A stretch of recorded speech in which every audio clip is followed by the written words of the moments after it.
Well, yeah, I think that Satan's fall comes in stages because he's doing widespread trade, right? And Mm-hmm. then through his pride and his beauty, it slowly plants that starts the sinful nature that's going to lead to a rebellion. And I think by the time of Eden, that's already in full play because he's trying to bring down humankind. And he knows they're being created to be raised up like angels and to Mm-hmm. judge angels for their Yep. violations against humankind and against creation in the future time. And so that, by inference and implication, would suggest that they don't want that to happen. They want to destroy humankind and prevent that humankind from choosing God and Jesus with very little faith, being created immortal, and then to be raised up like angels and done so as adopted sons of God, even though they have human fathers. Which is, again, all New Testament verses that I'm putting together there as I make that stream. Mm-hmm. So he wants to prevent that, and they want to bring humankind down so that they're destroyed completely, never to be heard of again. And so in the first book, in chapter 13, I call it Lucifer's revenge in Eden. And then the Mm. second revenge is in Genesis 6. So now they're going to create another demigod race designed to enslave humankind, to force them into polytheism and lead them into whatever oblivion is going to happen through either the flood or whatever happens, because they don't want humans to be rivals. But God is Alpha Omega. He knows all of this is going to happen. And so we get different revenges of Satan all the way through, in the time of Israel, in the time of Jesus, and they don't know about the resurrection. They're thinking so anything after that is just through spite. They Mm. know they've lost. Jesus has told them they've lost, not only at Caesar Philippi, at Mount Hermon, but when Jesus is still in the grave, as First Peter talks about. Those are Yep. who he's talking about while he's still in the grave. He's basically telling them, when I arise Yep. on Sunday, which you didn't anticipate, all you who have rebelled are going to be sentenced to the lake of fire, as the book of Matthew talks about.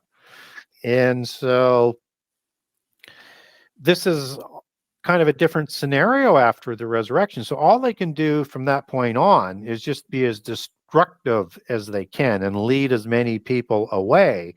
And they're going to bring it to the whole point because they want this rendezvous with destiny. And the demigods actually believe that they can win, and the followers actually believe they can win. But it gets so bad, all with the things that they do. It's all contrived catastrophes through the sorrows that get stronger, that all flesh would be destroyed, except that Jesus steps in to prevent that from happening.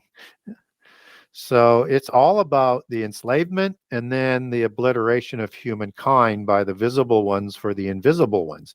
And you don't see the invisible ones slandering God. They use humans and their Mm-hmm. spurious offspring to do it because they know how powerful God is. Thing. Well, I think they want to wish it away.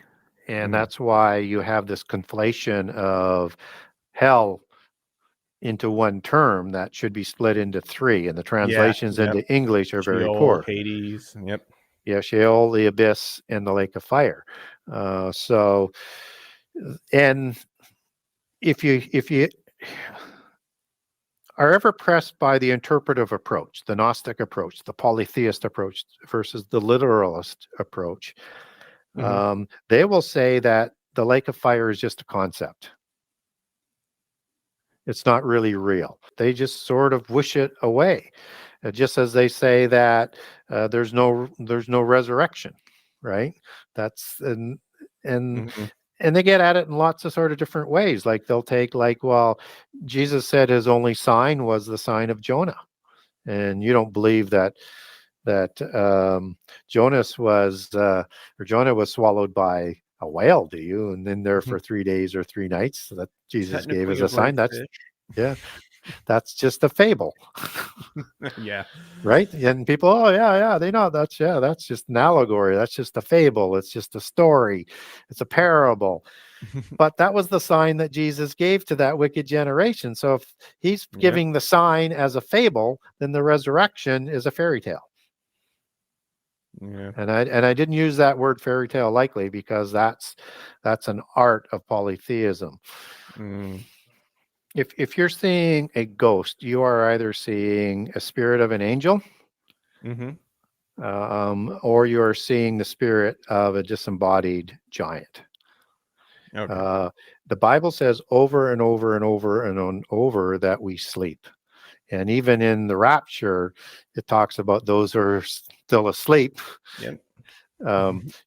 will be risen before those who are alive. So again, I can send you some people verses if they want on it, and I have a document. I don't list them all because there's just way too many. But sleep is a concept. Humans sleep. Mm-hmm. Counterfeit spirits don't sleep. And so these are the apparitions that people are saying. And in polytheism, they know that their body doesn't sleep at the adept level. And so when they do their rituals, it's sort of glossed over as in sort of a reincarnation for the rituals, right? But really the rituals are what they're going to do after their spirit leaves the body. Is it going to make it into their heaven, which is Hades, Sheol, the other world, the netherworld, where the Baalim and all of those gods ruled from where the Phalemic tree, the genealogical tree, the hierarchy of secret societies, has their roots and gets their power from Hades and the underworld. I know that's a whole different topic in itself, but that's where they're trying to get to, and they're taught the things they need to do to get there. And if they're not taught that, and they're part of this belief system, then they will wander the earth, or worse, if their heads are taken, so that it is the worst death that they can have. That's the death of the terrible ones, which is why Goliath had his head taken, and some other people in the Ah. in the Old Testament. So that that was the worst death, and the Egyptians would say it was a huge humiliation because you couldn't get to where you wanted to go in death. So there's only two places to go then. One is wandering. If you Mhm. weren't had your head chopped, but if you had your head chopped, generally those go to the sides of the abyss. So the terrible ones that we talked about in Isaiah 25 and Ezekiel 32, they were slain. They're the terrible ones on the earth who did terrible things, who were slain. These are the ones that are in the abyss. And to Ah. kill them and to make sure they're still dead, you needed to take their head. Rapha 7495, as we said, means to heal, means to be medicine, to be a doctor, therapeutics, things like that. And that's the root word for the Rapha words, because they were thought to have healing powers. That if they didn't give a sudden stroke that was so devastating, they could repair themselves. Some people think that was done in sarcophagi. Some people think it was a natural healing, but they're very hard to kill. And so you had to take their head to make sure that they did that. And so all of this sort of ritualism is for the spurious offspring who continue to intermarry with spurious offspring to keep those bloodlines as pure as possible, because that's where you fit in the hierarchy of the occult world.